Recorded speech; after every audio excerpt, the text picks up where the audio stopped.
Hello, Tony. Just a little bit early. I've just finished my dinner. The wife's watching the end of American Pickers, and I'm just wandering around our new area.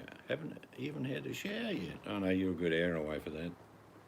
Well, on past history, I thought I'd ask the question tonight about conspiracy theories. There are so many, and they're varied, and there's certain different degrees to how people present the conspiracy theory. You know, the obvious one, which I always, unfortunately, laugh at a lot, is the flat earth theory.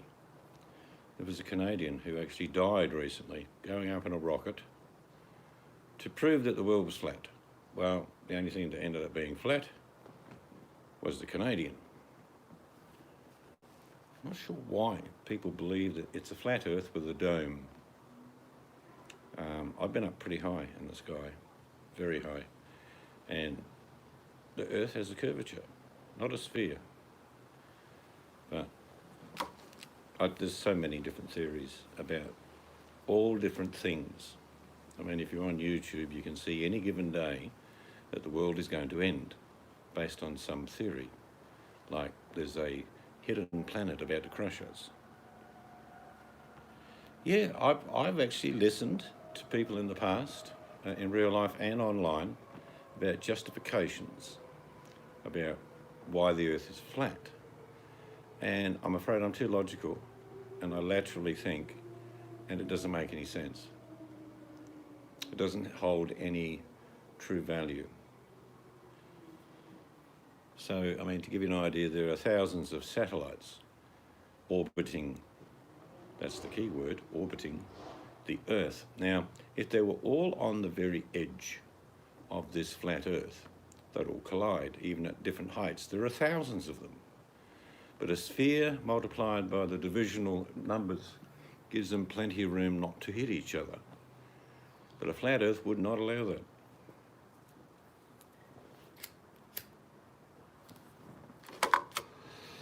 Logic. Everything's sort of round. Raindrops. They're sort of roundish. Air bubbles, they're round. Moon, yeah, roundish when it's full. If you get to see Venus through a telescope, that's round. They can't all be flat. It means that people think two-dimensionally, which is okay. I don't disagree or argue with people who have a theory. I just don't have to go along with it. Morning, Scarlett. But the flat Earth, massive following. But like I say, I think it was late last year the Canadian wanted to prove the point. They had a failed takeoff weeks before, then they got the rocket up, but the parachute didn't work. Like I say, the only thing flat was the Canadian. It was very sad. He spent his whole life trying to prove to the world that the world was indeed flat. Well, the only thing that got him in the end was gravity. I suppose the next biggie is aliens. Now, I'm going to tell you a story that is true. It's about 1985, 84. I was in a northern part of this state called Exmouth. Hello, Danny G. The missus will be out here shortly, just finishing the end of a show. But I was in Exmouth in 84 or 85, I can't remember exactly what year. And I did see 5 lights move at an incredible speed that went across the horizon, then changed direction, then disappeared. And me and my brother-in-law, we were up there fishing actually, we just looked at each other and said, "Did you see that?" He went, "Yep." "Can we explain it?" He went, "No." "What would it like to you?" "I don't know, sort of, I don't know." You couldn't even explain what they looked like. There was no shape. It was just lights behaving mysteriously. So is that my version of I have seen a UFO? Probably in the context of what UFO really stands for is unidentified flying object. So I can't say it was alien craft. I'm not dismissing it. I'm pretty sure we're not the most intelligent species in the universe at all. I mean, look at us, will you?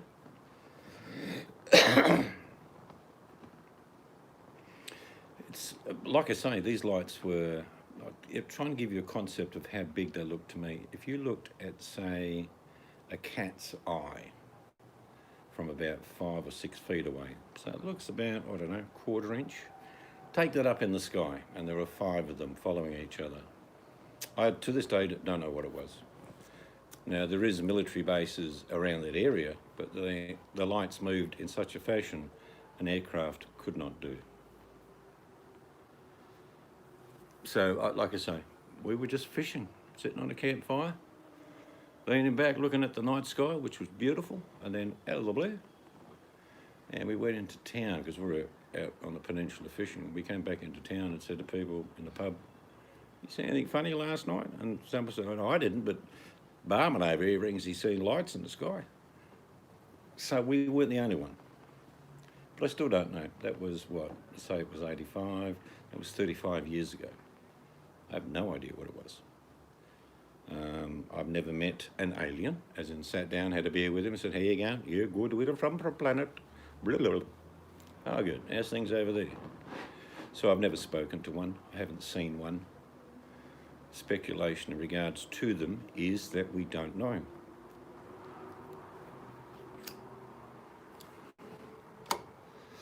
I've seen, you get the northern lights, I've seen the southern lights, and that was really weird. Different lights in the sky, different colours, and then shapes seemed to form, but it was told to me quite clearly they were the southern aurora.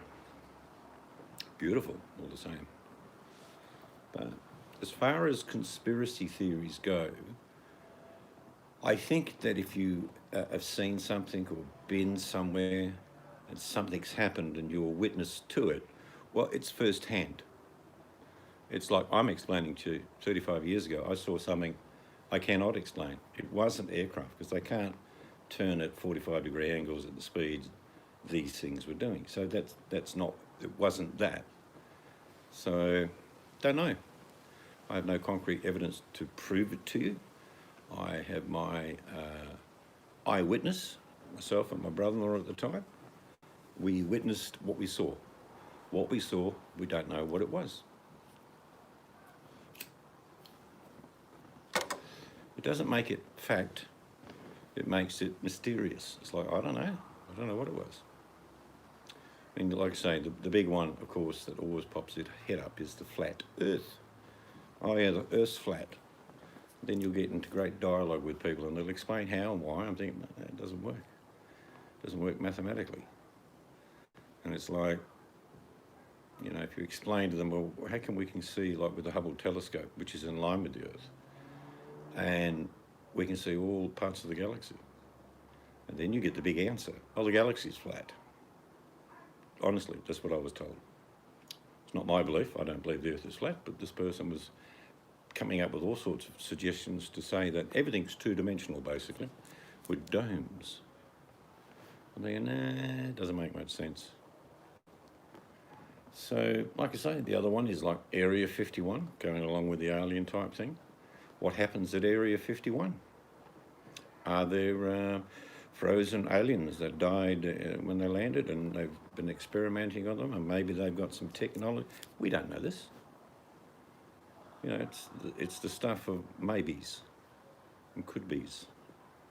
So I'm not dismissing that there isn't life other than on planet Earth, because, yeah, we're not that smart. I think maybe we're in a petri dish of a very large giant. Greatest astronomical discovery since Galileo. Yeah, it's stunning. I've seen several presentations about the Hubble, and I believe it's getting an upgrade again in the near future.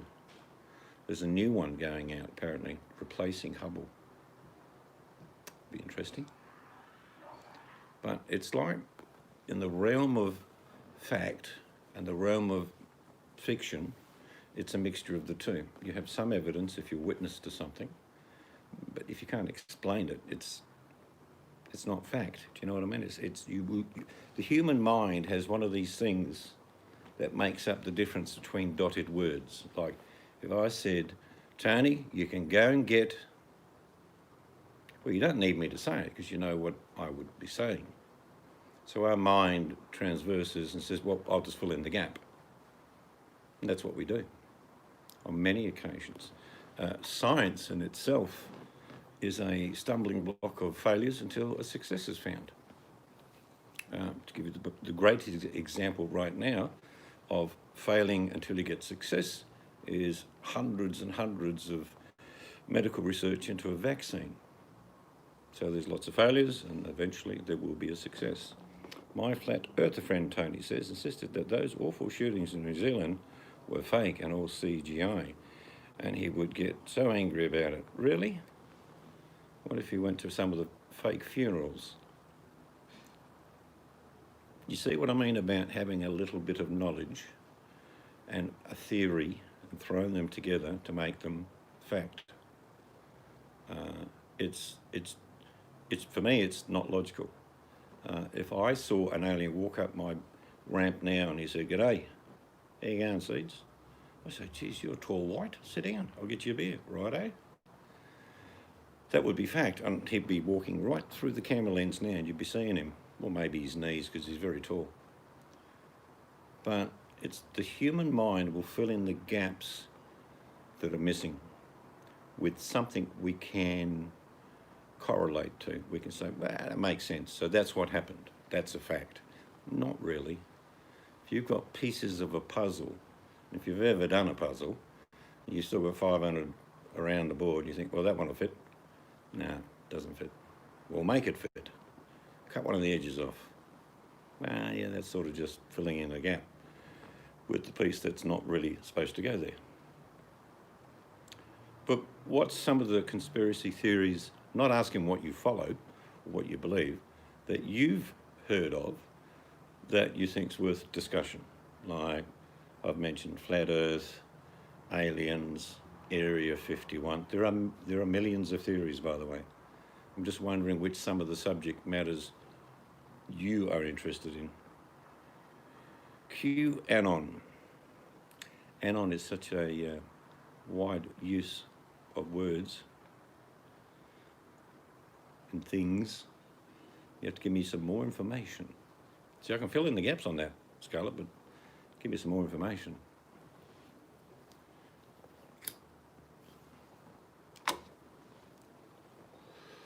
I can tell you, I did a bit of research into some of the major things people think are going to happen. And one of the biggest conspiracy theories is that AI will just about take over humanity. I'm not with that at all. I don't believe that at all. Even if you've got systems that can think for themselves, you need to have something put into them to make them that difference. So it may be a human that puts into the mind of an AI the thought process. That I could believe. Clearance, military information. Okay. I've spoke to a couple of military Air Force officers over time, and I brought up the Exmouth incident 35 years ago. And they said they've seen things. A lot of Air Force pilots, it's not all that exciting in war. There's things like reconnaissance and regular trips over certain areas. Drops info about our political situation. Well, if you think about politics in itself, things that happen or are about to happen or may happen will often be used as a political tool, and they may lie. They may have a bit of smoke in the fire, if you see what I mean, Scarlett, but not the truth. The truth is something that maybe doesn't, for their advantage, work. So maybe a half-truth or a tenth of a truth, and then they'll present something. Like, I know, I've told you this before, and that is a lot of people that are quite narcissistic in power and want to remain in power will generally create a problem, and the people panic, and then they solve the problem, but they let the people know it was them that did it. They solved the problem, and so the people believe. That's been done for eons. Creating an issue, solving an issue, taking the credit for the issue. very political. But politics, in my mind, is a terrible way to run a country. You should not have one or just several people to make unbelievable decisions for a nation. The Romans got it pretty right. At one stage in most Roman cities or major towns, each year, let's say me and Scarlett were in that town, and we would be nominated to be on a Senate of 100 people. The Romans liked their decimals, didn't they? 100. And for the whole year, as a collective, we'd get together and say, look, there's, the sewage on the east side of town's terrible. We've got to get that fixed. And they all vote, say 80%, yep, okay, we'll do that as a priority. And, there's not enough anchovies in town. We need to get some more anchovies. Right, we'll sort out some sort of trade deal with that. That's how it used to be. They would have a quorum of about 100 each year, and then after that year, they would all be taken off, and another 100 people would come along and decide what happened for the next year. Not a bad policy when you think about it. All great minds gathered together, even though in amongst them there's probably a few idiots. Well, the idiots get squashed on the numbers.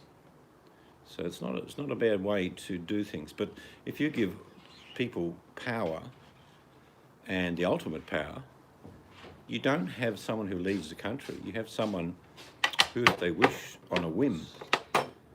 The wife says she's just decided to throw cups of coffee around. Wasn't there a triumphate? I think there was. I know what you're talking about. But this is in general regional areas. In Rome, of course, Caesar ruled. But Caesar was quite smart, and the Senate in Rome was quite smart. They put the onus on the people in these cities and villages to come up with solutions for themselves, which again is a great idea, because if you're local, you know what local problems are.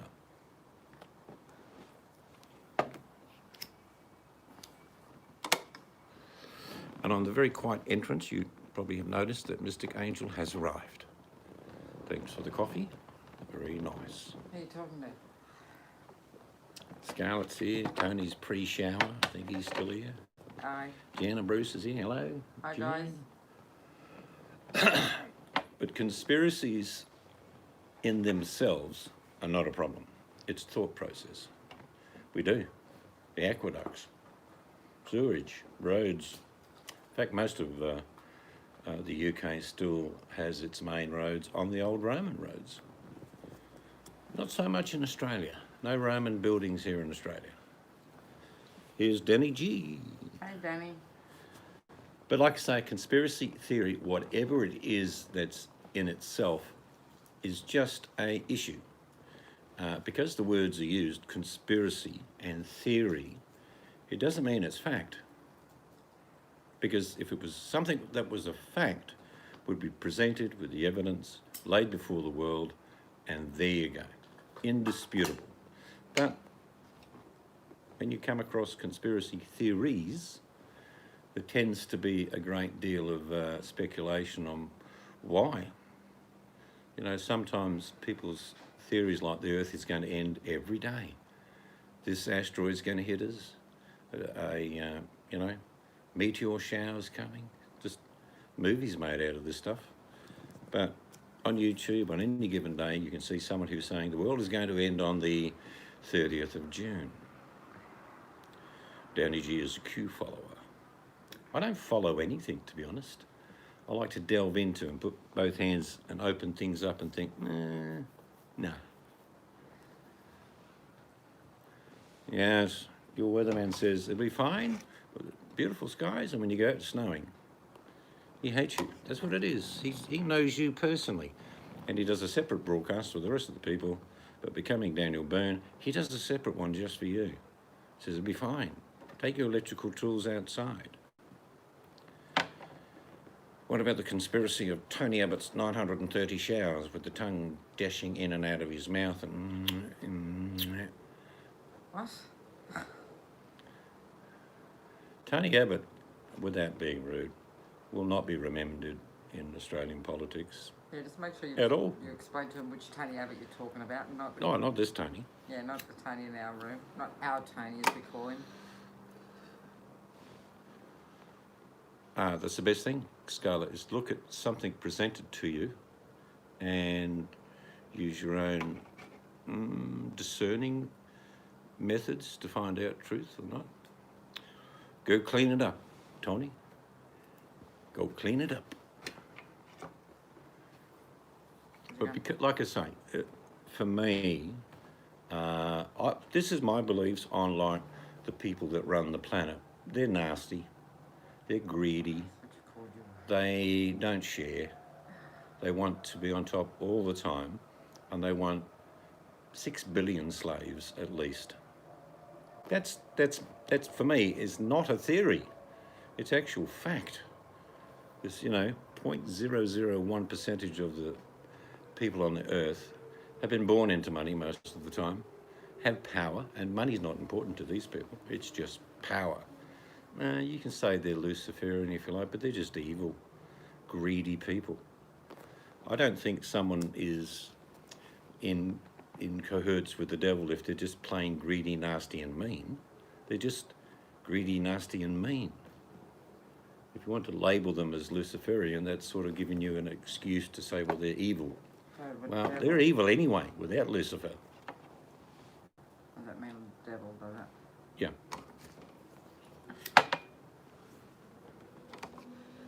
It's like the misconception of, well, the best one is we can go to Connecticut, can't we, in the 1600s.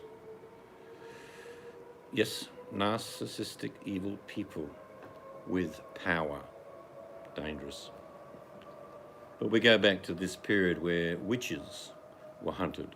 Or let's go back even a bit further, the Spanish Inquisition. Danny just says, I'm a lover, not a fighter. I follow God and don't like to cause chaos. Yep. But if you cross me, I take your legs away. I'm with Oh you. no, I didn't read that bit. I'm with you, Danny. But like I say, if you want to say at any given time, there's been evil in many different ways. The one in Christianity that's very evil in my eyes is that the plebs in the 13th, 14th century weren't allowed to read a Bible. They just had to listen. And in fact, it was, it could be heresy if you actually could read the Bible, because then you could discern. You see what I'm saying? Instead of hearing a sermon from a priest that says this, that, and that's it, you just got to believe it. Well, if the public started to learn to read, then we have a problem. Yeah, and storytelling is what the Bible is. But when you think about what I'm saying is, the churches and the monasteries at the time were quite evil. They didn't want the public to read the Bible. That's why the Bible was in Latin. I'm sure some of you knew that. And the reason why, if they kept that the status quo, is that they can control the people. Hence you'll hear people say religion is merely a form of control. Well, historically, that's a true statement.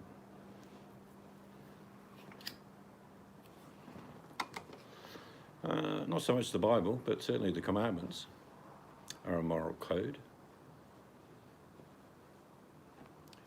There are lots of contradictions in religion, but making people believe that if you're giving a sermon that they don't need to read it and they just need to have faith in you reading it, it's like, hang on a sec. And lots of people got in a lot of trouble when they learned to read. But the main reason at the time, in that period, it was written in Latin, is because the most people could get a Bible, they just couldn't understand it.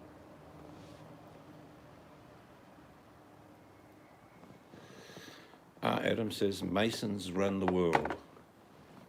Oh, I don't have any Masons around me. There's an old Freemasons building there, isn't there? Not too far away. Empty.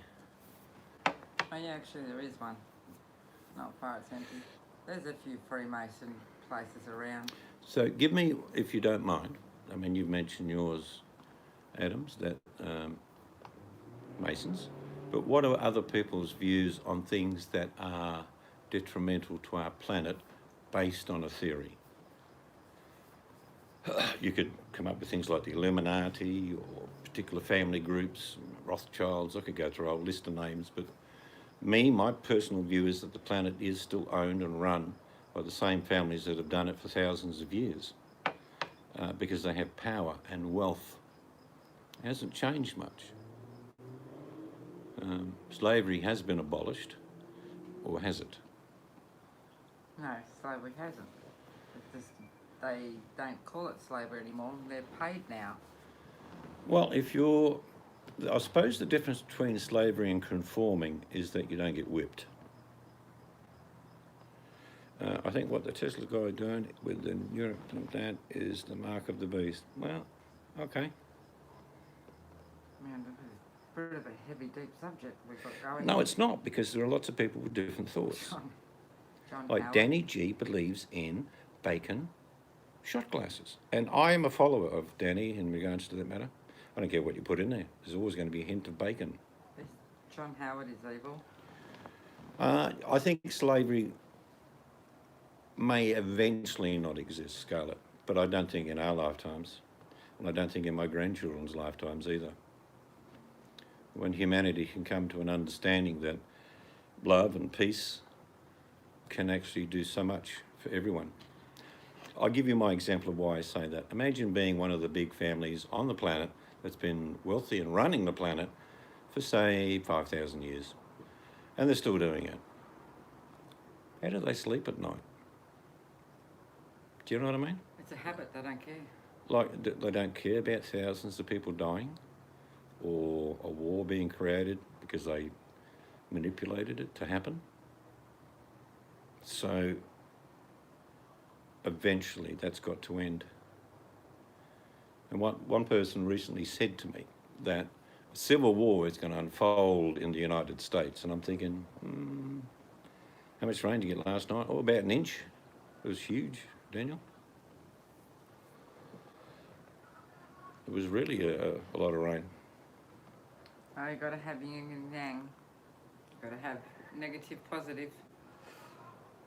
There's never a problem, only a solution.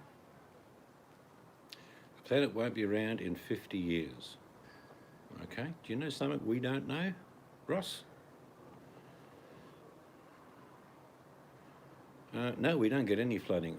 I designed the property, even with all this paving, to leach into our lawn area, which below there is a storm water waste system. We won't flood here. Yeah, no, our state hasn't had flooding this winter, touch wood, in general. Don't think there's been any flooding. We don't get that much rain for the year. This is our rain time of the year. I don't think there's been any flooding throughout Australia, has there? Oh, there was over East after the fires. Yeah, but I'm talking about now. Hey, Jan. But like I say, a I missed theory that. or a thought process in regards to some things you think, it's your mind that converts them into fact, unless you actually have the facts. To say that the planet won't be here in 50 years is why? You was born on the same day after the shot. No, I was born before that. I wish.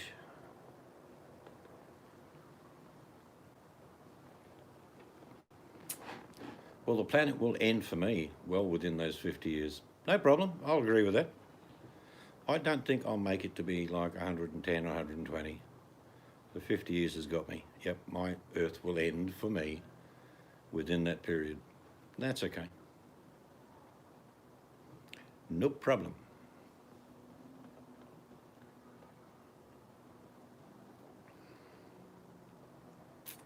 They've done experiments over the years. They've gathered people, like-minded people together that want to grow fresh food and live in a small village. And I'm not lying, these experiments have been going on for 30 or 40 years.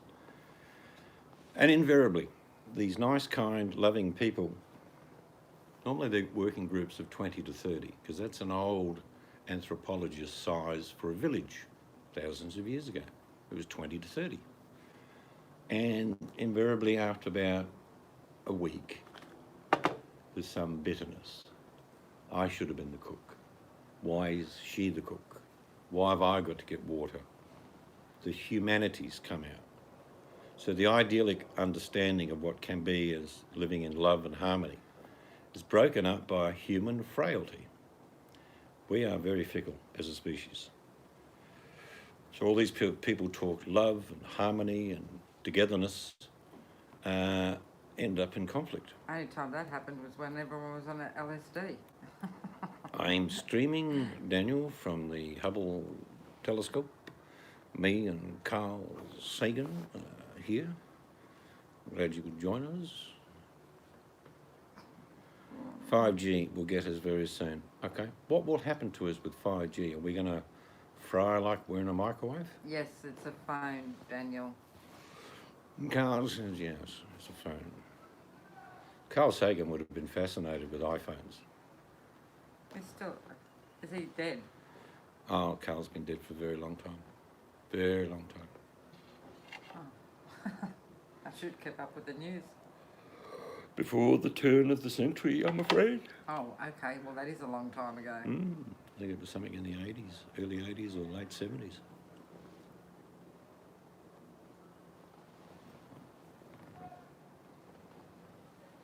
Yep, a very logic-thinking person too. He never dismissed other species from different galaxies or planets. He believed that it was invariably a fact, though he could not prove it. And I'm with him on that. We can't prove it, but, you know, on a galaxy so large as ours that is expanding at the rate it is, we have no chance of ever believing we are the only species. Yep. Doesn't make any sense. We're not that special. No. Who's that other guy I like listening to? Long dark hair. That doesn't give me much to go on, No, actually. I know. People, can you get this one? Someone that she knows just with long dark hair. He talks about No all... sex mentioned. Age. Male. Oh, it's male. Talks about all this sort of Oh, stuff. you're talking about Ozzy. Oh, Ozzy Osbourne. Yeah, he's great. Yeah. Sharon! Sharon! He mainly talks about the universe, actually. Right. You're not I talking can- about the Englishman, are you? No, he's not, I don't know if he's English. I can picture him. I just don't know his name. Mainly does about the universe and... Who am I? I have long dark hair, I'm male, and I talk about the universe. I don't think anyone's going to get it. But my point is, it's okay to have a theory. I think my point tonight is that you probably shouldn't have the conspiracy tied to it. You shouldn't be thinking down that line. A theory allows you to extrapolate ideas and work on the process of what it can or can't be and come up with your own discerning decision. When you throw the word conspiracy, you're saying the word, it's planned by other people. And yet you have no evidence for it. But a theory is fine to work with, and it's a great arguing point. Like you come up with different theories relating to certain subject matters and come up with some evidence that supports your argument, if you like. But it's so easy just to throw the first word in and say conspiracy theory. So for me, it's great, you know, if you think 5G might wipe us all out or the planet will be ended in 50 years, you need to divulge the thinking behind it. Just to say it doesn't mean anything. I don't think the virus is booked. Why would China throw themselves under the bus? Well, the virus is very real. I mean, the best control mechanism ever. What do you think? I think it is. What's the best control method? There's two things, actually, and they've always been used. Doesn't matter what subject matter or what theory you're thinking of, these two words is what controls most of the planet. And the two words are fear and hope. Remember when I went back and told you about in the past, political leaders all around the world have done this, and going back hundreds and thousands of years, they've done it. They create fear, and then they come up with a solution, and then they take the credit for it. The old fear and hope. If you have people in fear, you have them confused. They're fearing what? And if you wanted to have a theory about the current pandemic, you could say, this is what's happened, but you need to come up with the answer of why. What's the outcome and what's the reward for the evil conspiracists? What do they gain and garnish from it? Control. Well, you don't control dead people. No, but you control the live people till they die. Well, do you know? I'm trying to find this dark-haired male scientist thingy person. It's not Neil Perry, is it? Neil Perry's a cook. Yeah, no, but he's dark and long hair. Just thought you might be confused. Oh, it's... She's searching the internet now. Yes, I am. The deep state, that's a good one. That's another conspiracy theory. I don't think you need the word conspiracy, Scarlett. There is a deep state. There is an underlying power. I've mentioned it before. There's a small group of people that own the planet. And they will manipulate through whatever means to get what they want. So I don't think we need to use the word conspiracy in the word deep state, because it does exist. It's very real. Like I say, you can name the families and the decisions they make. Or go to the Davros meeting and sit in the corner and listen. Oh, those evil buggers. That's what they're going to do. Oh, it's shame is all the old guys that have been dead 100 years. Oh, yes, an Aussie dillygaff rules my world. Well, I know what dillygaff means, but they probably don't know. Adams, here? Do you think... Give a fuck. Oh, we won't go down there. Kevin Bloody Wilson.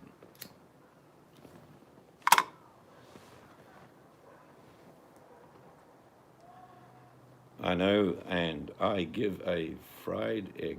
Okay, got that, Scarlett. Knowing and facts are totally different. When people talk about conspiracy theories, it's like, well, why are you using the word conspiracy? When in fact it may just be a fact, like the deep state run by evil rich people for thousands of years. Yeah, that's true. Like I say, we can name them. But when people use the word conspiracy theory, it's like, well, they're not using their thought process. They're using what is generalized by thousands of people, that the earth is flat. And I would have to ask the question to a flat earther. If the earth is flat, let's say it is, what difference does it make? Okay? Any flat earthers here? If the earth is flat and has a dome, what difference would it make if it was true? Yes, generally in the 2 square footage of your feet, the earth is relatively flat, unless you're standing on a church spire, then you'd be balancing on 1 foot. Well, yeah.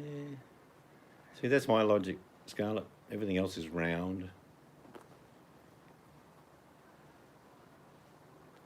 But my point is, if people have this conspiracy theory, and it's true, how does that change our world and how we live in it? What difference would it make? The answer is none. It would just mean a lot of flat earthers going around saying, told you so, I told you it was flat. I'm saying, yeah, okay, it's flat, but what difference does it make? I think Jan needs to buy a bulldozer. If the earth was flat, it would be a better place. No, it wouldn't. You'd have no water going into rivers, Adams, and you'd have no collection of that water, and people would die of dehydration if the earth was really flat. You have arrived at work. Have a blessed day week, everyone. Remember to hug and love those near you. See you, Danny. Peace and love to all. You take care. Good morning, VMAC. Hey, V-Mac. So like I say, I would love people to come up with even videos, but not use the word conspiracy. Just their thoughts and theories. Because when you use the word conspiracy, you're sort of trying to give it a rubber stamp of fact, and it's not. Facts are fact. So I haven't seen many people that have got these theories come up with much fact other than speculation, innuendo, and someone told them. Or they'll point to, go watch that guy. He tells the story. Yeah, I have no problem, like I say, with people having a thought process and something about a theory. But to throw the word conspiracy in, it's like, well, why did you do that? Let's just hear what you've got to say and lay it on the table and make it a learning lesson for everyone else. Man has never walked on the moon. Well, see, that's a theory, which is good. It's not a conspiracy theory, it's just a theory that you believe is all done in a studio. Who Well- started that conspiracy theory? Well, actually, do you remember the director Stanley Kubrick? No. I can't even find this person I'm trying to find here. Well, just forget about it. No. You're not going to sleep tonight otherwise. No, it's annoying me. I gotta find him. And, the shadows on the moon, they didn't match. And, okay. They're trying to take Trump out because they are going to be exposed to many crimes. The only person taking Trump out, Scarlett, is Trump. Ta-da! Miko Kaku. He's not got long black hair. He used to. He's got grey. He's aged. Oh, He used geez. to have black hair. No, I deal in a world of facts. And when it comes to things like what you just said, Scarlett, I believe is, me personally, it's just nonsense. Trump is his own worst enemy. Trump is brilliant, near genius. Well, I'm not sure of the 120,000 funerals that he's visited the families of. Not sure. I haven't seen any video of him offering condolence and empathy to his fellow Americans. He will actually clear a yard full of people so he can go and stand in front of a church that's nothing to do with him and hold a Bible in his hand for a photo opportunity. They're facts. That's not fiction.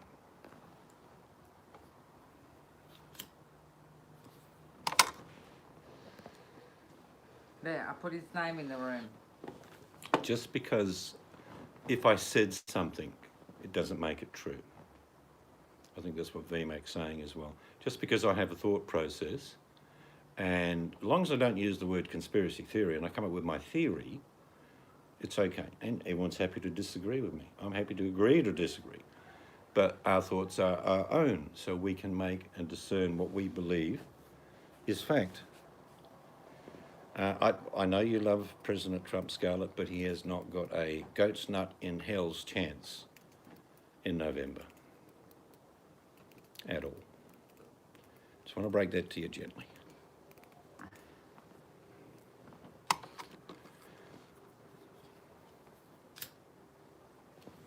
I can sleep tonight. You can now that you found it was Miko Kaku. Yep. He's quite good though, isn't he? He goes on about the universe and I like listening. aliens and things like that. I like But he does it in listening. a very logical way, which Yeah. I like. I like listening to him. I can't pronounce his name, but Well, I don't want to break your illusion of what Trump is for you, but for me, I left you a comment probably about 3 months ago saying that unless he did something and led the country, there would be a terrible amount of a lot of people lose their lives. I'm with VMAC. And I was dealing with facts based on what I was seeing. Misdirection, it's just a flu, don't worry about it. We'll all be in church in April, it'll be great. When you listen to someone like that supposed to be leading the country and people follow his lead, you have a lot of confusion and then people get ill. In America's case, the worst on the planet, over 120,000 sad loss of life. Maybe some of them could have been saved with a different leader. History will look back on this period and it will judge what people did in not just America, but countries like the UK, Australia, Canada. They will look through all the processes that were undertaken. I like Trump because he's not a career politician. Look, I've got to tell you, I've never seen anyone who's so egotistical that his importance and his re-election is far more important on how the country is run, irregardless of what happens. That's my viewpoint, and I'm just a logic and lateral thinker. In my country, people have been getting $1,500 every 2 weeks if they are laid off at work. In America, they might get a $1,200 check. Why do you think I said months ago that people in America would go to the streets very angry? Different subject matter with Black Lives Matter, but people are angry in general, believe me. When we were in Belize last January, they knew about the virus long before heard anything about it. Yeah, it's probably true, Jan. Oh, yeah, but that ends next month, Scarlett. That's why I've already made my prediction. Come September, the world is going to be messy. The unemployment checks for Americans end in July, Scarlett. I'm glad you've got Scarlett to talk to. Only because I can't talk to you about this sort of stuff because A, I don't understand half of it, and B, you and I have very differing opinions. Yep, that's okay. So I'm glad you're here, Scarlett.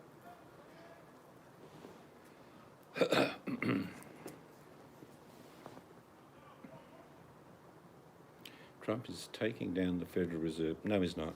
No, he's not taking down the central bank. They're all part of the families we've been talking about, Scarlett. They're not going anywhere. Trump is, but they're not going anywhere. No, he's not going to be replacing the fiat dollar. Ron Paul had the best idea, was to get rid of the Federal Reserve because he didn't get elected. It's never going to be backed by gold ever again, Scarlett. It's a monetary system based on digital transfers. It's a game. That's all it's been for 30 years. That's your opinion. No, it's a fact. Money is transferred in billions every day digitally. Oh. Nothing to do with cash handing over.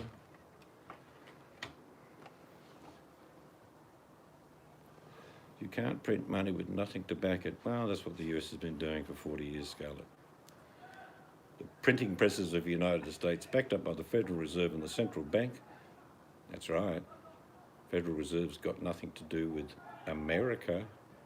It's not the American Federal Reserve, it's just the Federal Reserve, private institution. BMX says, I don't give a damn. Trump does in his own borders. I am beginning to think we should keep the borders closed for all eternity. That's a good plan. But when you look at the processes of different countries' reactions to this pandemic, and I hear people say the pandemic's not real. It's very real on two levels. One, socially, obviously the health issue, but the biggie is going to be the economic. It's crunch time, start of September. Remember what I said? Start of September, crunch time. I'm with you. I don't think the world should have borders, Daniel, but I really don't. I do. If the US goes down, the world will suffer. No, the world's suffering anyway, Scarlett. You know, when you have a lot to lose, you lose a lot, Scarlett. When you have little to use, I'll give you an example. Let's say an average American has $500,000 in wealth and a big collapse comes and they're left with $5,000. Well, just imagine a young couple in Bangladesh who've got a bowl of rice and suddenly it's cut back to half a bowl of rice. To them, it's still a tragedy, but the loss is not that great. Those who have lots to lose are the ones who will suffer.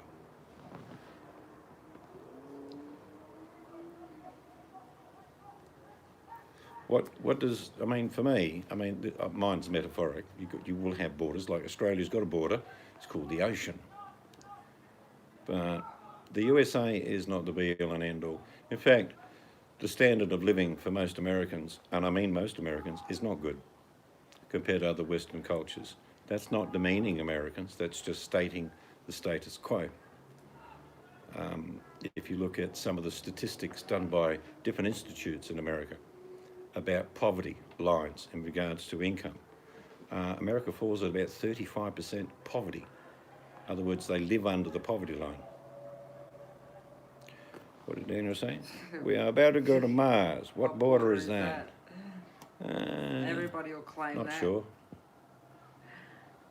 Yeah, I agree. In the long term, Daniel, the future will have no borders.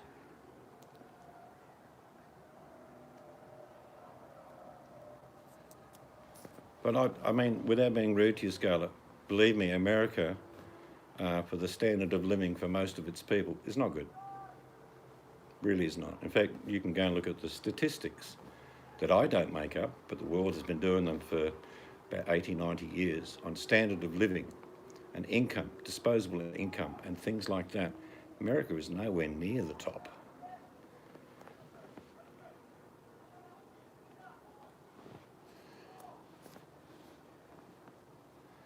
We could just stop dealing with the world in Australia. We're a net exporter of food to the extent of about 80%. In other words, we'd have to grow less. We have more wine than you can imagine, more olives, gold, nickel, copper, gas, oil. I know. No, I don't want to become a political, because I would go in, like with most people, I do believe go in sugar with the right intentions, and then they're corrupted. I don't want to be corrupted. I've been asked to go into politics many times, and I'm not. I had one of the candidates come to my door one day and he said, I shouldn't be running for this election, you should. But I do believe that in the end, when it comes down to waking up to the fact that if America goes down, Scarlett, America goes down. That's it. It's not like, oh, well, the UK will go down. And trust me, the economies around the world are all going to suffer in the next 12 months very badly. And no country can stick their head up and say, oh, we're doing better than you. And no, it'll all be terrible.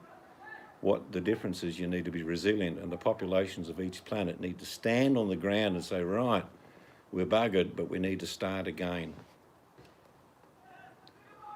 The problem is young adults don't want to get an education. That is almost the only way that they can get ahead. Science should depend on the government. You should never depend on the government. I agree with you, Jet. You should never depend on the government, ever.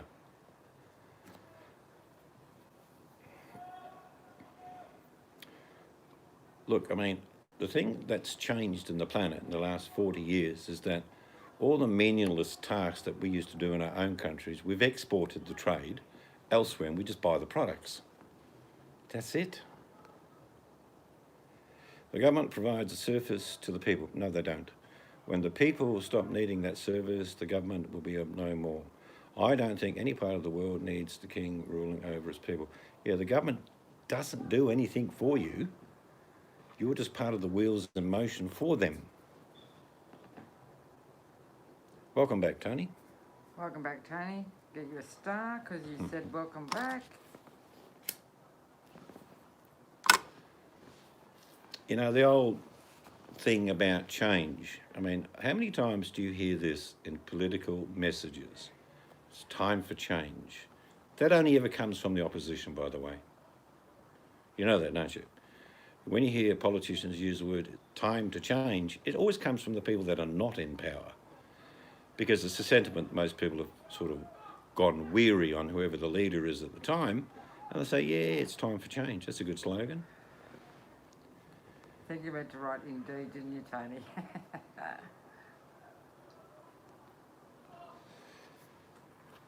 One thing Australians have not had to worry about during this process up until coming up recently is that no one's had to worry about food, money, and most of us listened to what was going on. And we're doing pretty good, except we're outbreak at the moment in Victoria. Other than that, the rest of the country's doing pretty honky-dory. You got my keyboard, Tony. But you'll never hear Australians say, Scarlett, not picking on you, you won't hear Australians say, we're better than everyone else. That's not in our thought process. Oh, some people do. Oh, there's always a dickhead or two, but you know, generally Aussies, I'll guarantee, Adam and Tony and me driving in a car, someone's broken down on the side of the road, we pull over. You right, mate? Can I give you a hand? All right, yeah, I'll go to the gas station and get some gas for you and come back. No worries. No, but you were inferring that if America went down, the rest of the world went down. It's not how it works. The whole world will go down. It's how you get back up again. Yeah, we're like how WA is run too, VMAC. Sounds good. It's that impetus of like, Australians have copped it pretty hard over a long period of time, but we've been resilient. We've been through things in this country you wouldn't believe. We had an English politician come over in 1931 when the Labor Party was in power at the time. And the Labor Party said, can you give us some direction? We're suffering really badly in this depression. And he said, right, cut all wages, no stimulus at all, cut all wages, make the buggers fend for themselves.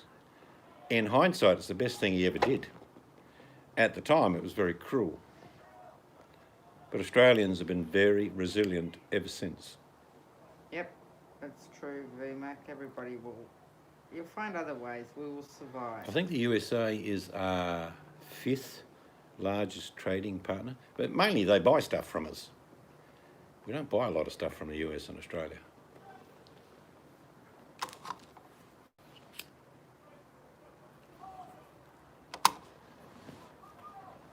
But trade should be a means of solidifying relationships, not manipulating them like China's doing at the moment.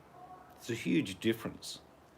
If you use trade to get to an equilibrium where, we trade with Canada to X amount of dollars and they trade back, it works good. Both peoples in different countries get the incentive to move forward with progress with their businesses. But if you dictate to people like China are doing at the moment, that won't work. Or, Won't work for Australians. We'll just say shove it.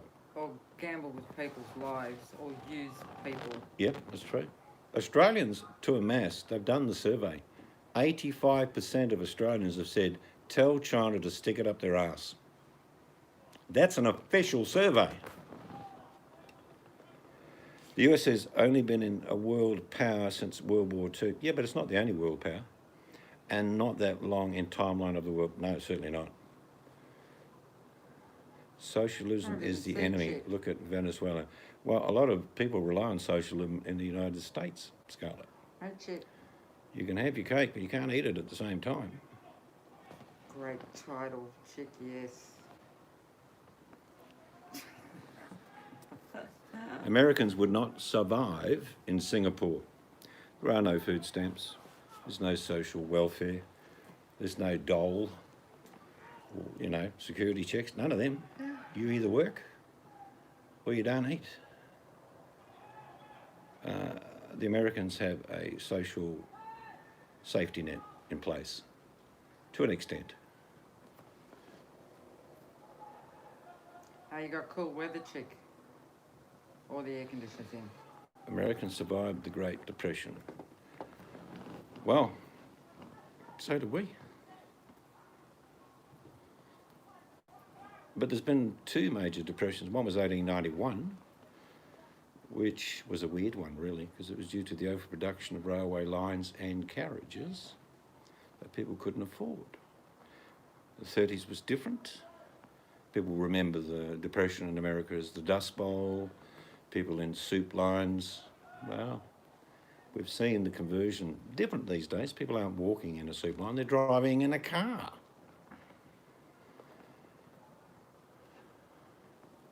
I've been to many countries. Oh, yeah. And they're great. I like travelling. I'm pretty sure that if we landed, we're not going to America this year. We planned to go, but we're not going. That we would have met some great people. It's people that make a country, not the country. There's something different to see in every country. Yep.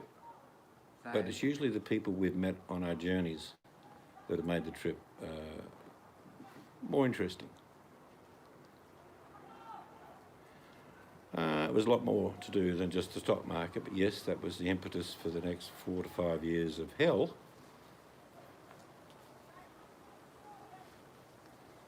there is some good countries out there.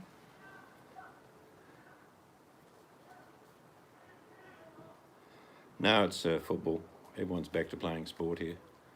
We'll have, Optus Stadium. Next weekend, 30,000 people will be there watching the footy game. The only difference in my state is that the borders are closed, no international arrivals, but everyone's back at work.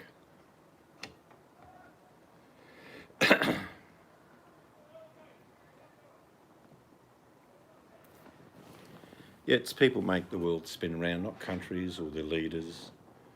That's a secondary thing. Real people in real countries all want the same thing. They want to have a fair standard of living. They want a fair pay for a fair week's work. They want their kids to be educated well and healthy. You go anywhere on the planet and everyone will say the same thing. So we all want the same thing. There are no ideological differences until you start talking politically. When you talk socially or humanities, everyone wants the same damn thing.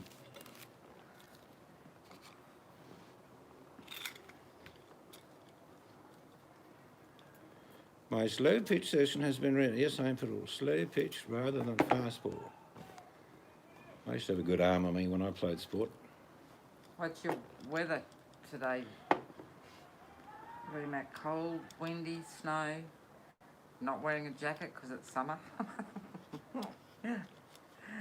We're all going on a summer holiday. Now, there are people out there that don't want the same thing. No, there are a few people that like to dictate what the rest of us do. Oh, rainy muggy. But I'm sure even those people want their, the evil pricks that run the planet, they still want their kids educated. They want them to have a good standard of living and good food and good health. Woohoo, you got to mow. Just remember, after about 20 minutes, change scissors. They'll be too hot, Scarlett.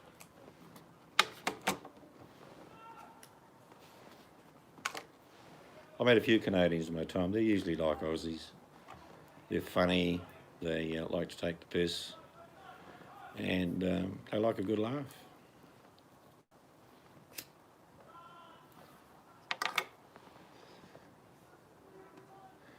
No, don't use no. That's just silly, Scarlett. Scissors. I can see the bandages on your fingers after the day's work. What did you do today, Scarlett? I mowed 4 square feet with the scissors. Hey, remember Martina's, I hate saying this word, but she's got them servants. Did the lawn with, what do you call these things? Oh, yeah, shears. Yeah. With shears. I tell you what I've found when we've been around different parts of the world is even though sometimes there's a great difficulty in communication, the humanity side of things that you get to understand through body language, and you don't need to speak the same language. Chick says, how about this? Hagia Sophia Museum, Turkey wants to be a mosque. Yikes. Okay. How many times have you left the United States, Chick? It's just a question. Where have you been in the rest of the world? All right, have a good one, V-Mac. See ya. I just sound like a Kentucky folk with pirate accent. Ah, that'd be right.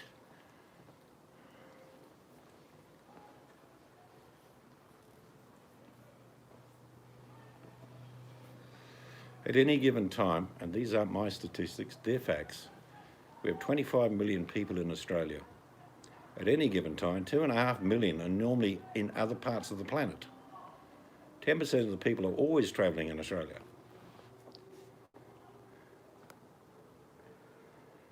I lived in Germany for 3 years.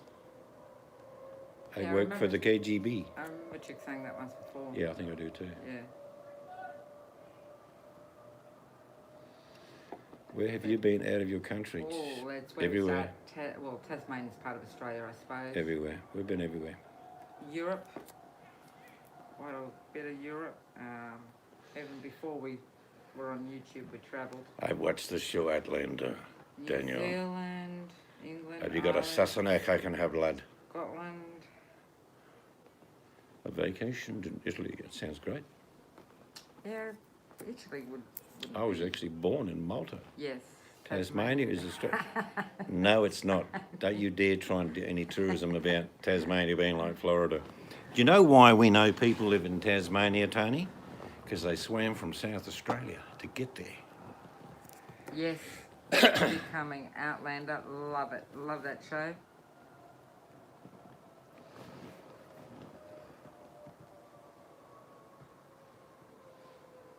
Traveller does one thing, and that it's not broaden the mind. It's like, I always, when I go to a different country, I listen. And I try and pick up a little bit of the language so they can see that I'm trying to communicate on their language. And that most people in different countries, even if you do it badly, they appreciate that greatly.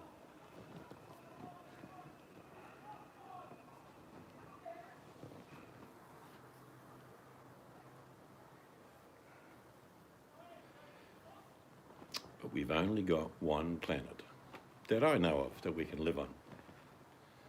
So we have to try and make the best of it, even with our own differences. So you can ask, what do you do? I've never asked that when I've been overseas at all. Never done that in my life. Even if you come around, I wouldn't ask you what you do. Oh, yeah, in general, you ask you living or sort of those sort of questions. Yeah, we do. That's a good answer, Adam. I travel the world every day on YouTube.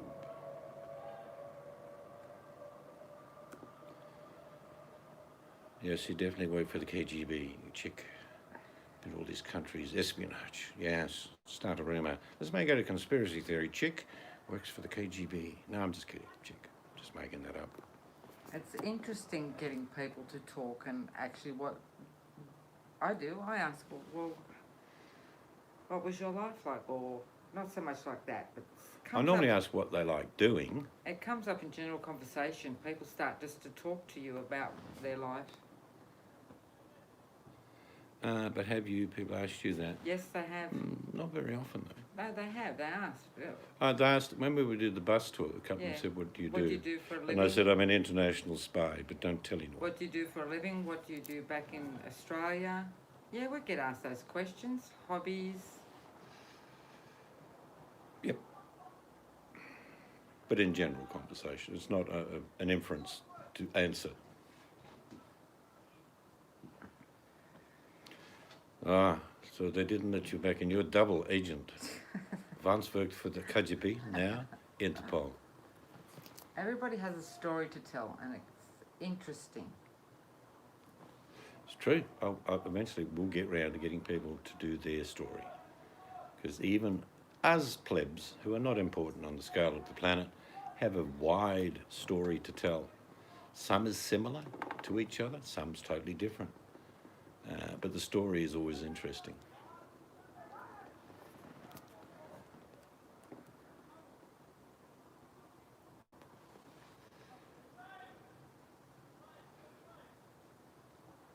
But I've always thought that people who use the word conspiracy and then theory, they're demeaning themselves a bit, because if they have a theory, they don't need to throw the word conspiracy with it.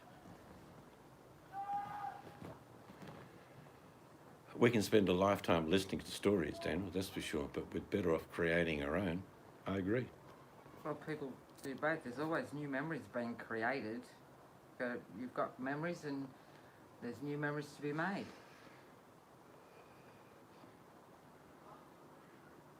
Memories like the echoes of my mind. Scarlett's on the piano. Ding-a-ling-a-ling. Va-bum, va-bum, va-bum, va.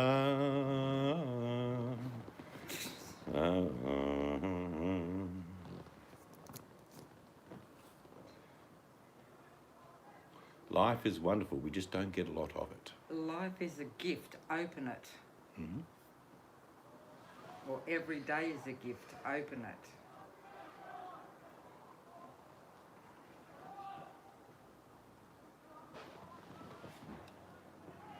I do know, and this is true, this is not me making it up, and you can research it on the internet if you think I'm telling porkies.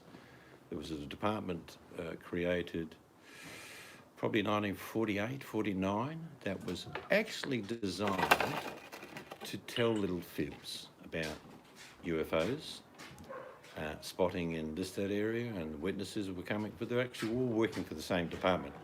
It was literally like the Chinese, who have a department of confusion. If you tell people enough about certain things, they'll believe it. Whether it's true is irrelevant. There truly was a department in the US of confusion.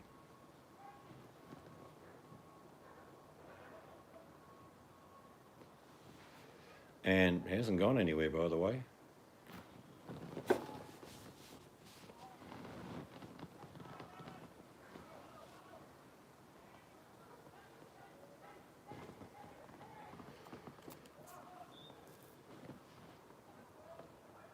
Hello, Buttercup. I think the wife, I'm not sure if she's making another cuppa. Maybe I can't phone her. Her phone's here. Bugger. Well, I could show you something, everyone, but it's only going to be a sneak preview. It's only 7 p.m. over our way. It is. Oh, no, it's past 7 p.m. now. It is 8 o'clock here. 8 o'clock, so it must be Hey, 10 o'clock Bucky. your way. I'm going to give you a sneak preview, but you don't get to see the end video tomorrow. First of all, no, I'm not going to Oxford to row, even though you might look at that and think, yes. These are ballast railings that I've oiled. And you're going to get a quick snapshot, and that's all you're getting. Gone. Why? Because I'm putting a video out tomorrow It is 8 p.m. here. after it's finished. Lots of work gone into that.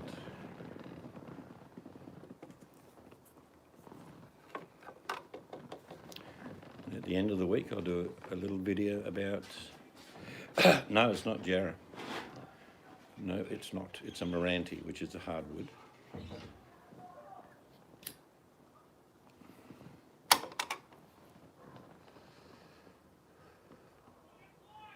Yes, it was only a sneak preview. Sugar, you'll have to tune in tomorrow. I promise to put the video up tomorrow, so you'll get to see.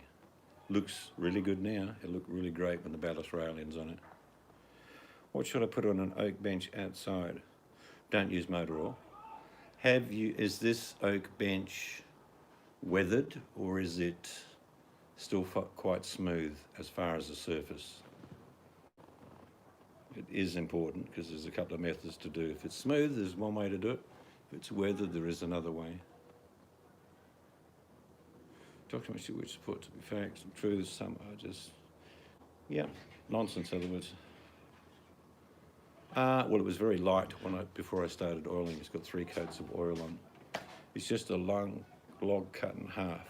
So it's quite a clean surface. I'm saying it's a fairly smooth surface. It's not raggedy and splintery. That's my question. Don't use motor oil.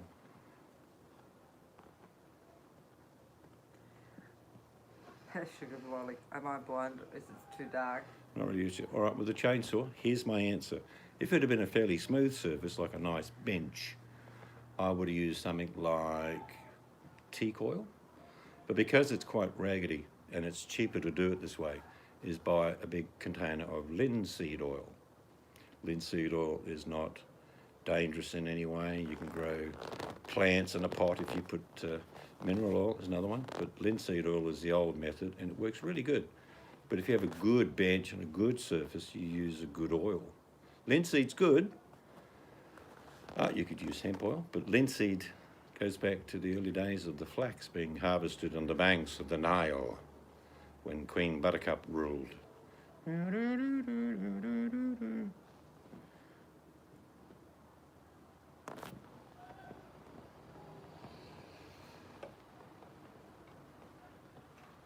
Yeah, so I'd use linseed. I think you'll get it. I bought some. We bought some recently, didn't we, to do some Yeah, pots? I'll get it in a sec. It's a big bottle, but I don't think you'll be able to show it. I'm trying to think what it cost. 20? 30? Was No, it 30? it was No, it was more. less. No, it was less than 30. It's 4 litres. There's two types of linseed oil, by the way. One's boiled linseed oil. That's okay, but it's not as good as the pressed linseed oil. I better plug it in or we're going to lose power. And the satellite will crash to orbit. Wood worktops. Are they quite smooth? Buttercup, I think I asked you once before. I think they are. Teak oil is very well done to the extent that it's not harsh. Or if it's in And your, you can do it every 6-12 months. I think Buttercup's talking about in the kitchen. So, of course, it's got to be Well, you can use Food. linseed if you wanted to, but food grade, Yeah. food safe. okay, see if I can find very smooth.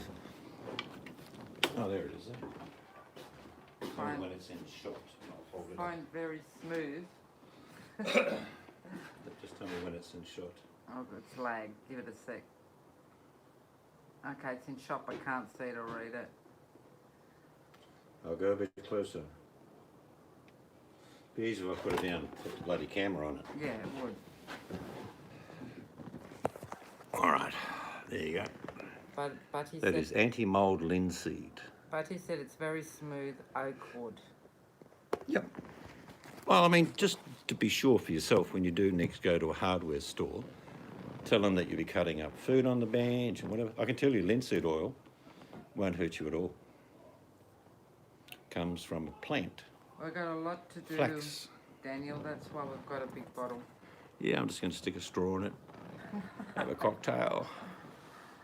Now we've got lots of barrels we've got to oil. Actually got to put that in the shed so nobody mistakes that for something else. As it was varnished when installed. Well, you're not only going to have to sand it back, God, you're going to have to Bussy. remove the varnish first. Yeah. You can't oil over half clean timber. Either goes back to full timber. Because it sounds like it's a rough hewn type cut, How many times has I'd Daniel? say 3 or 4 times, but do it over a week. At least 4, eh? Well, yeah, do it over a week, do at least 3. It'll preserve it. You obviously want to preserve it Well, he said before it was for outside. for sitting on, obviously. Yeah. But if it's a rough surface, use a brush. Don't use a rag. A brush will make it easier to apply. If you've got a smooth surface, you can use a rag and just use oil like that. Actually looks like kerosene, doesn't it? Colour. Yeah, but that's pressed from flaxseed. What's the other you just mentioned? Well, Linseed and Scarlett, what? Scarlett mentioned it. If you want to go back and read what she said, it's mineral oil she's talking about, I think. I can't remember. I'm pretty sure she said mineral. See, this linseed, the one we've got, we're using it, so it's not going to affect. No, no, mineral oil. Natural oils is what we're talking about. Not teak, mineral, yeah. You could literally, and believe it or not, you could use olive oil. You could use bran oil. Yeah, so oils ain't oils. They are different, but if you wanted to, you could use whatever you damn well like. Oil is a preservative of timber. But again, it depends what you're doing with the object. Yep. No, not mineral spirits. No. Big difference. Mineral oil. I'm sure Scarlett will jump in and explain the difference. But mineral spirits is different.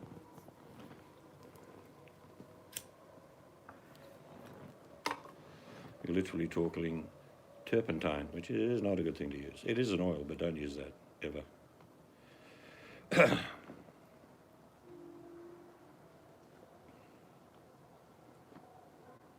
That's an old saying, isn't it, Scarlett? Someone's on the terps, as in mixing lemonade and turpentine. I used to know someone who drank that and then drank perfume. Yeah, you so want- they couldn't get alcohol. You need to understand she gets mineral oil. It's a natural oil. It's, what's the word? It'll come to me. It doesn't do any damage. But if I, like, just with this linseed oil, if I used it on buttercups, sanded back, nice looking timber, she could cut a sandwich on it and she could cook. It wouldn't, not going to make you sick.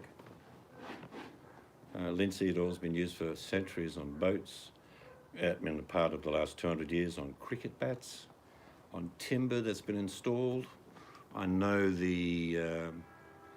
like in Shakespeare's time, if you've ever seen any of those sort of homes, lots of mineral and linseed oil was used on the timber just to preserve it. Stops rot. Well, do it, Daniel. Yep. You can make cutting boards. Usually hardwoods are the best ones to use, whatever is in your area.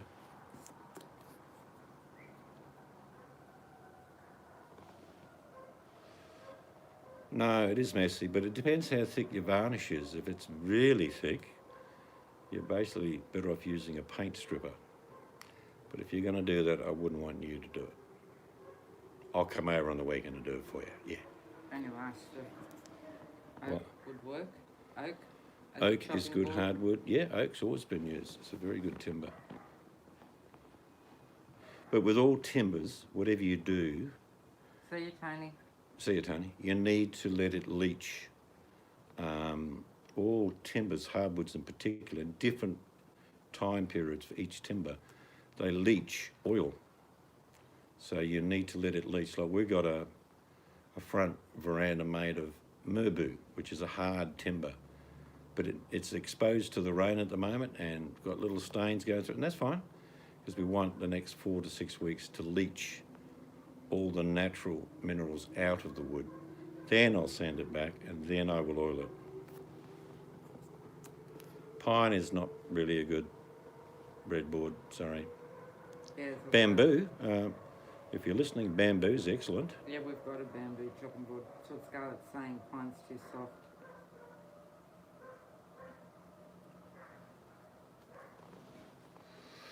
I think applewood's hard, yeah. Off memory, I think Wan Chi Chi said that one night. Bamboo, make sure you plant it in an area that it doesn't go berserk. Oh, what about that house down the road? Yeah, I wish we'd have taken a video to show Yes, you. before and after. Oh, and they're still trying to get the roots out. Yeah, the bamboo was grown as a feature at the front of a brick wall. Yeah, sort of at The brick wall didn't survive, the bamboo did, because the bamboo pushed it knocked over. the brick wall over. And the bamboo is just taken over.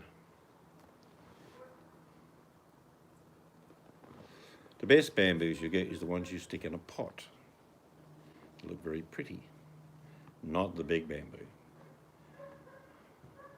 It's a very utilised tool for building throughout the world, bamboo. Yeah, but this took out a big chunk of their was sort of side front brick wall, which was a big brick wall, wasn't it? Well, bamboo grows a bit like bananas. You know, about banana grows and it sends up a shoot. That's what bamboo does all the time. But there's lots of ornamental bamboos you can get to look pretty, and they're very hardy, very tough. They take the heat and the flooding, it doesn't worry them. If you've got good soil and you've got plenty of water, make money. I used to grow about 2 acres of whatever was needed for the markets, and I'd make 6 to 10 grand a year. Yeah, buddy, that's a good idea in pots. They That's are very pretty. I like the ornamental bamboos. It's very nice. Like, we'll go to the zoo again soon and we'll show you through the areas where they've got, and this is like industrial size bamboo trees, not bamboo plants. Yeah. They're just, you know, I can't put my hands around them. They're that big.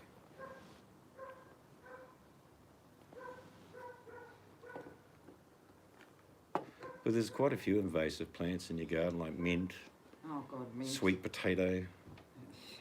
They just take over. I remember growing sweet potato in a box, which I didn't put anything on the bottom. And about 30 feet away, about 5 years later, up comes the Yes. rhizome of the sweet potato. Yeah.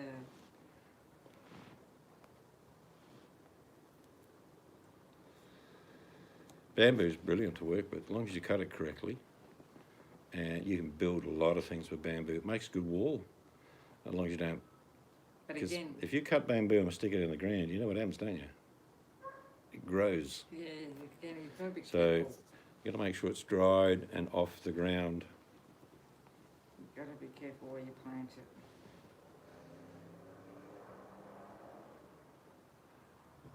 Sweet potatoes go crazy. We love them. We love sweet potatoes.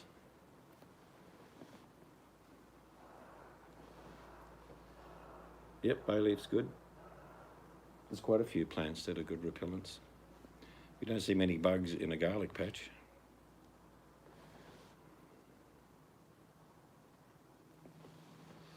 Wild mint's a bit different. It's the European mints that go crazy most of the time.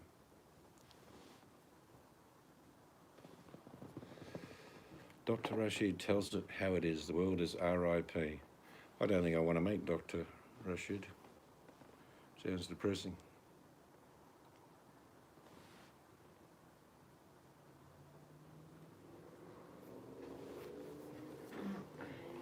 Our little garden's going all right. We've been eating out of it all nearly every day. I made a quiche again tonight with the spinach I will be getting some miniature roses to put in where. in the 2 smaller pots. Oh, I see. Yep. Actually, the rose will look nice down there Oh, what? on the outside of the Palace Rail. Below it, you got nice. Yeah, I don't know, but the 2 smaller pots I'm going to put miniature roses in them. The truth is always the best, whether it's good or bad news. At least it's the truth.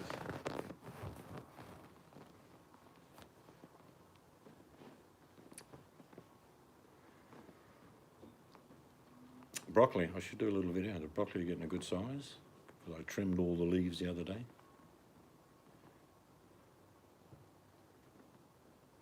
Trim or cut it. Most plants are pretty similar. You need to open up a plant, and roses are no different. Imagine a plant and you want to make it look like a vase. So you've got stems going outwards and up instead of inwards and across each other. Same with fruit trees.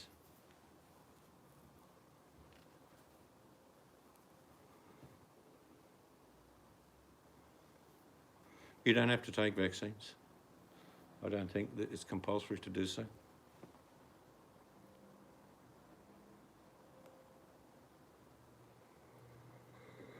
Yeah, they like bone meal. Actually, roses like the same food that fruit trees do, Scarlett, as you know. But I wouldn't do it during winter. I like to feed my plants after the cold is gone and little buds are forming. Mel did heart shaped cheese. That's good, isn't it? She's watching her show, that's why she's not in. That's right.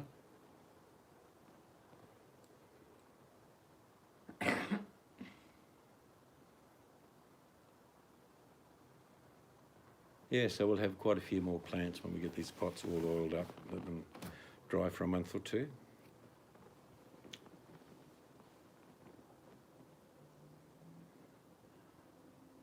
Yum. Yep, it's the time of year for your strawberries. Strawberry jam. It would be Wimbledon normally that reminds me of strawberries, but there ain't no Wimbledon this year.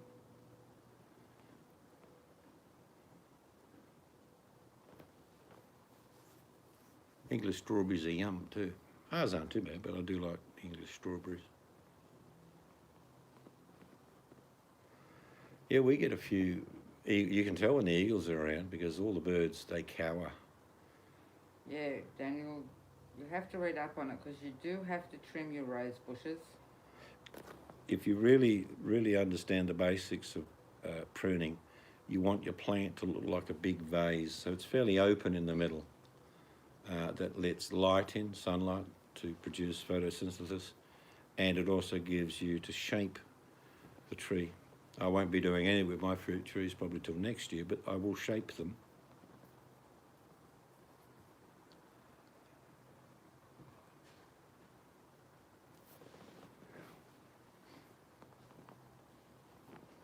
But that's the rule of thumb. I don't know what Scarlett thinks, but if you open up plants in general, talking fruit trees and roses and any tree, apple tree, you know, you want to let the light in. With the rose bush, you trim them hard. Look what they do down there'll the be shop. there'll be plenty online to look. If you look at pruning, whatever it is, roses or fruit trees. Look, the process of learning is a litany of mistakes. And if someone can help you with knowledge, then you can make less mistakes. And I've made plenty of mistakes. It's a learning process in the gardens, that's for sure. Yeah, there actually is some good videos on YouTube about roses and about specific fruit trees. Prune like a wine glass, yep, like a vase. Let the air and Okay, sunlight Bucky. in. See ya. It helped daughter with something online. Be safe. All right, take care. We'll be shooting off pretty shortly ourselves, actually. Have a good day, Buttercup. And 5-gallon buckets. How big's 5 gallons? What was it? That's Daniel? not big enough. I try things. Um, I'll give you the centimetres, Daniel. All right, and that is it needs to be about 50 centimetres across, and at least 40 centimetres from top to ground. If you're going to grow big bushy plants of anything, fruit trees, roses, unless you're going to plant them in the ground. But if you're going to put them in containers, at least just under 2 feet wide and about a foot and a bit high, 16 to 18 inches. Or Have a good day, Scarlett. For growing like fruit Cheers, trees Scarlett. or yeah, but roses. he's talking about vegetables. Well, you can grow vegetables in a big pot too. I've got a little veggie garden, but I've got a few videos on it if you want to look through it, Daniel. You'll see the vegetable garden, and it's not a big garden, but it produces a lot of food for a little area. Yeah. 6 bucket garden, so my wife can see. Yep, excellent. I've got a little pot used just for herbs. But you'll see later in the year I'll be growing things like pumpkins out of a half wine barrel. I'll have like 3 or 4 pumpkins grown, and they'll grow over and hit the ground, and I'll move them in certain areas, and I'll get lots of pumpkins, and I'll get lots of watermelons. You don't need a big area to grow a lot of food. You just need to sort of plan about where all the tendrils are going, and you've got to be judicial. You've got to cut a few of them off, because you can have a lot of plant and very little produce, whereas you get to a stage where you've got good length of tendrils, X amount of flowers, cut them off. We'll be growing cucumbers, tomatoes, chilies. My favourite time of the year, chilies.